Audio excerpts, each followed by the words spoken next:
25 sena ilu Ron ġie jgħix Malta. Bħala żagħżugħ Olandiż ħassu xi ftit ħuta barra mill-ilma għax ma kienx jaf il-Malti.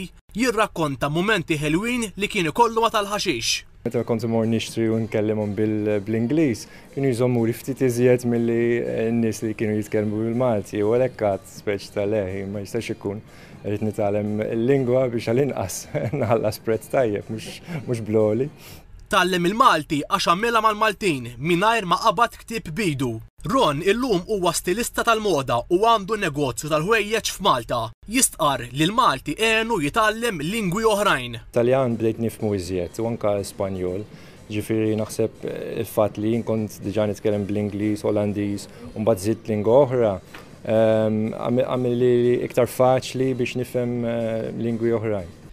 Ermira Tartari Bonnici hija Albaniża li ġiet Malta 18 sena ilu biex tistudja. Illum infermiera u tgħallem fl-Iskola Medika tal-Isptar Mater Dei. Tajt li l-Malti kien essenzjali biex tikkomunika mal-pazjenti.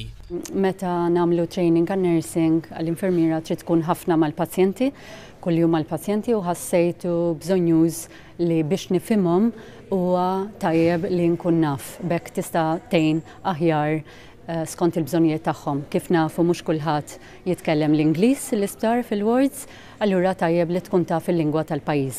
Kienet toqgħod ma' familja Maltija u mill-ewwel affaxxinat ruħha bl-ilsien Malti? Il-Malti jien m'għamilx l-ebda kors biex nitgħallmu, niftakarhom jistaqsuni kemm ilek hawn Malta u kont ilni xi 6 xhur, 7 xhur xi ħaġa u diġà kont bdejt nagħmel xi kliem flimkien fi sentenza. L-isqalli Andrea Di Vita wkoll tallem il-Malti għax għamilha mal-Maltin. Illum huwa kok u l-Malti għenu biex iżid il-klijentela. Anki ma jibnu jitkellem bil-Malti. Jgħini nasib ħafna jekk naf fil-lingwa.